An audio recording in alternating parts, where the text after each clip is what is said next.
मध्य प्रदेश में लोकायुक्त के छापे। वन अधिकारी से 45 करोड़ बरामद। क्लर्क के घर से मिले 40 करोड़। करोड़ों के गहने, करोड़ों की जमीन जायदाद। आए दिन काली कमाई का खुलासा, भ्रष्टाचार की खुलती परतें। छोटी मछलियों पर बड़े छापे, मगर बड़ी मछलियों की बारी कब आएगी? भोपाल में 40,000 की मासिक तनख्वाह वाले सरकारी क्लर्क के घर से 40 करोड़ की जमीन जायदाद, गहने और नकद की बरामदगी।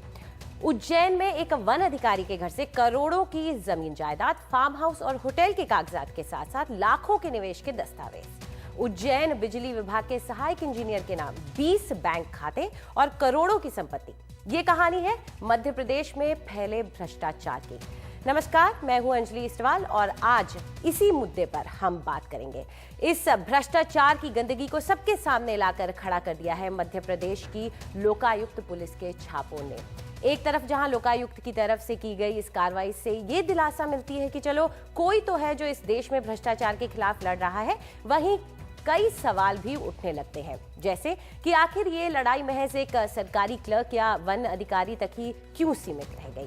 लोकायुक्त के हाथ बड़े बड़े अधिकारियों या सरकार की गद्दियों पर बैठे भ्रष्टाचारियों तक क्यों नहीं पहुंच पाते हैं?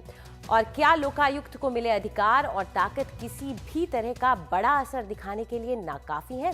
आखिर क्यों जस्टिस संतोष हेगड़े जैसे लोकायुक्त को अपने पद से इस्तीफा देना पड़ता है और अपना पद छोड़ते वक्त उनको ये कहना पड़ता है कि मैं बेकार और लाचार महसूस कर रहा हूं? तो जैसे कि हमने आपको बताया आज मध्य प्रदेश के बारे में कि मध्य प्रदेश के अधिकारियों के घरों पर पड़ रहे हैं छापे और बेहिसाब संपत्ति रखने वालों की काली कमाई का पर्दाफाश हो रहा है। आज उज्जैन लोकायुक्त पुलिस की एक टीम ने बीके सिंह नाम के एक फॉरेस्ट ऑफिसर के भोपाल और उज्जैन के घर पर छापा मारा। इस छापेमारी में अब तक 45 करोड़ से ज्यादा की संपत्ति का पता चला है। पुलिस को अधिकारी के सरकारी निवास से मध्य प्रदेश के सीहोर, बुधनी और यूपी के जौनपुर में 400 बीघा जमीन के कागजात मिले हैं।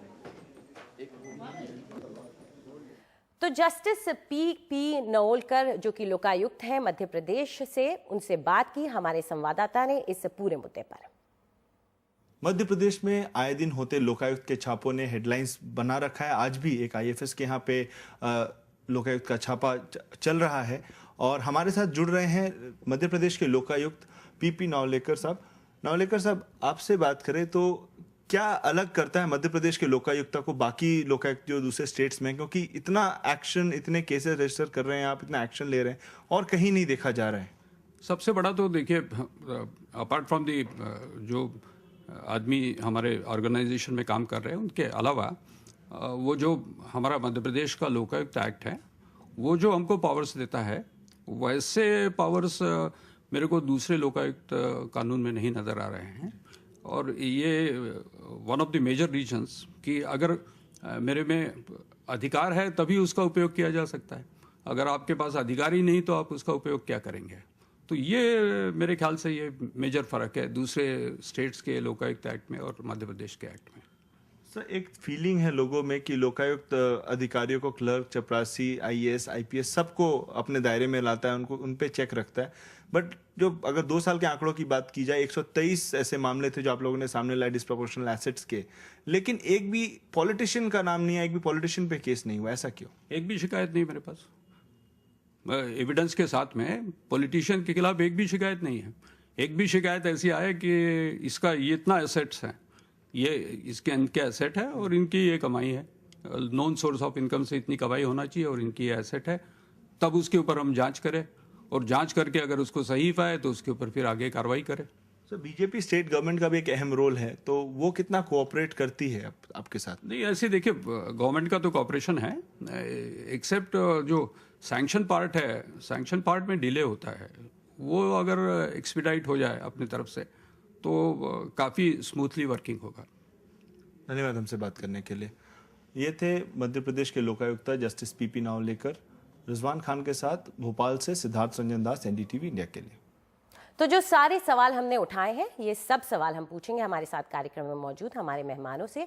हमारे साथ उत्तराखंड के पूर्व मुख्यमंत्री और बीजेपी के नेता बीसी खंडूड़ी हैं। उत्तराखंड में साल 2011 में खंडूड़ी जी की सरकार के शासनकाल में ही लोकायुक्त कानून पास हुआ था, जिसे अन्ना हजारे जैसे भ्रष्टाचार के खिलाफ आंदोलनकारियों ने एक सशक्त कानून करार दिया था। और आपको बता दें कि दिल्ली के स्टूडियो में हमारे साथ हैं जस्टिस आर दयाल, मध्य प्रदेश के पूर्व लोकायुक्त रह चुके हैं। मध्य प्रदेश जहां पिछले 1 साल में लोकायुक्त पुलिस की लगातार चल रहे छापों में सरकार के कोने कोने तक फैला भ्रष्टाचार अब सामने आया है। दिल्ली के ही स्टूडियो में हमारे साथ हैं अनुपमा झा, जो कि कार्यकारी निदेशक हैं ट्रांसपेरेंसी इंटरनेशनल की, जो कि सिविल सोसाइटी की एक ऐसी संस्था है जिसने भ्रष्टाचार के खिलाफ लड़ाई को अंतर्राष्ट्रीय स्तर तक आगे बढ़ाया है। और हमारे साथ हैं विनीत नारायण, जो कि एक वरिष्ठ पत्रकार हैं और एक एक्टिविस्ट भी हैं। तो ये सारे मुद्दे हम इनके सामने रखना चाहते हैं, सवाल उनके सामने रखना चाहते हैं। लेकिन सबसे पहला सवाल जो कि मैं पूछना चाहती हूँ वो जस्टिस दयाल आपसे है। मध्य प्रदेश में जो कार्रवाई चल रही है, क्या आप उसे लोकायुक्त कानून की एक सफलता मानते हैं? मैं उसकी सफलता मानता हूँ, लेकिन बहुत कुछ इम्प्रूवमेंट करने की भी आवश्यकता है। जैसे कि आपने कहा कि बड़े बड़े लोगों को भी के अगेंस्ट भी छापे पड़ने चाहिए, उनके अगेंस्ट भी कार्रवाई होनी चाहिए। लेकिन जो हम एडमिनिस्ट्रेटिव साइड पे कुछ चीज़ों में लैग करते हैं, जैसे कि वहाँ की जो स्पेशल पुलिस एस्टेब्लिशमेंट है, उसके ऑफिसर्स का पोस्टिंग, ट्रांसफ़र, प्रमोशन सब कुछ स्टेट गवर्नमेंट पे डिपेंड करता है। यदि वो बड़े बड़े लोगों के अगेंस्ट काम करते हैं तो उनके अगेंस्ट एक्शन लिया जाता है। जब उनका वो वापस जाते हैं लोकायुक्त ऑर्गेनाइजेशन से अपने अपने डिपार्टमेंट्स में जाते हैं तो वहाँ पे उनको हैरेस किया जाता है जी। उनके प्रमोशन रोक दिए जाते हैं।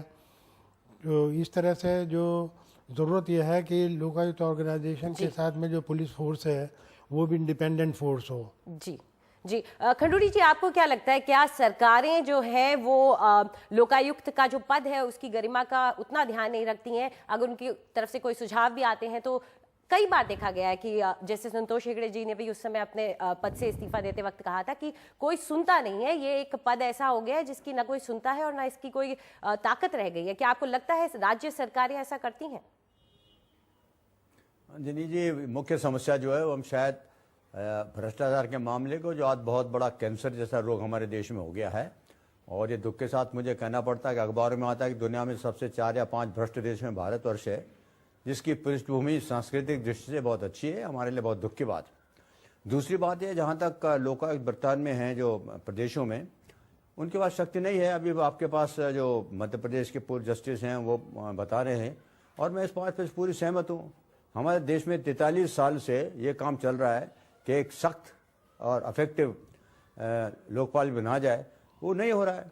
और इस बात की जो चर्चा है पूरे देश में हो रही है, दुर्भाग्य से है कि उसके ऊपर कोई कार्रवाई नहीं होती। इसलिए जब मैं मुख्यमंत्री सितंबर 2011 में बना तो इस बात को समझते हुए मैंने तुरंत 43 वर्ष में नहीं 43 दिन के अंदर उत्तराखंड की सरकार ने एक ऐसा कानून बनाया है जिसमें कि जो अभी दयाल साहब और अन्य लोग कह रहे हैं उन सब का समाधान उसमें।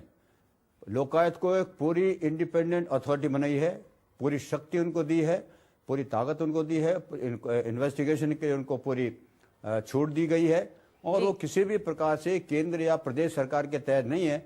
इस प्रकार का जो सख्त कानून हमने बनाया उत्तराखंड में, वो पास हुआ है सर्वसम्मति से, विधानसभा में पास हुआ। में ऐसा कानून बन गया, पर बीजेपी के ही शासित प्रदेश जो है, जैसे मध्य प्रदेश हो गया या कर्नाटक हो गया, कर्नाटक में लोकायुक्त को लेकर के इतना विवाद उठा, तो आखिर वहां पर क्यों नहीं सशक्त कानून ला पाती अगर बीजेपी की ही सरकार है तो? अंजलि जी, कोई मुझे उत्तराखंड की बात करनी है जहां मैं जानता हूं, और मैं आपका बात का जवाब तो बाद में दूंगा। पहले आप मेरी बात सुन लीजिए कि ये 1 नवंबर को केंद्र सरकार के पास गया है, सर्वसम्मति से पास हुई है। केंद्र सरकार इसके ऊपर क्यों इतने दिनों से बैठी हुई है?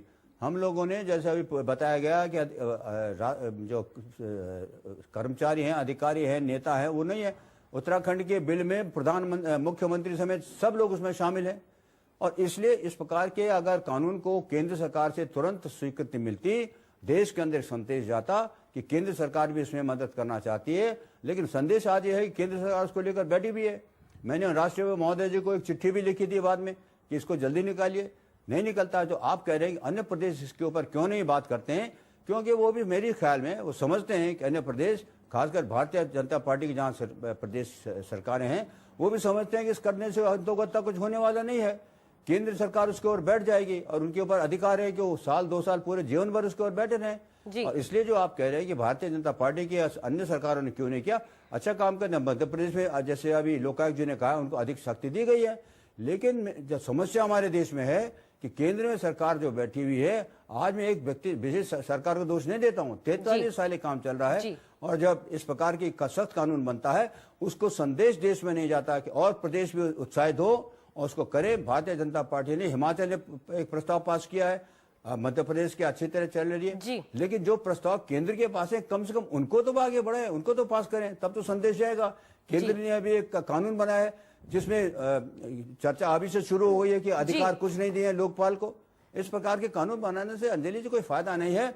We are only beating about the bush और we are not doing anything sincerely. जब तक पूरे कानून और उसके अंदर सब लोग आना चाहिए, चाहे अधिकारी हो, चाहे मंत्री हो, चाहे राजनीतिक हो, सब उसके नीचे आना चाहिए।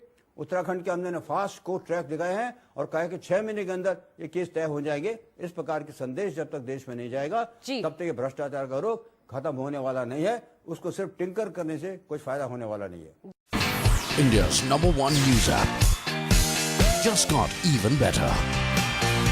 Download NDTV's new app, fully optimized for Retina display, full screen view, faster response time, and Sudoku. NDTV's new iPad app. Download now.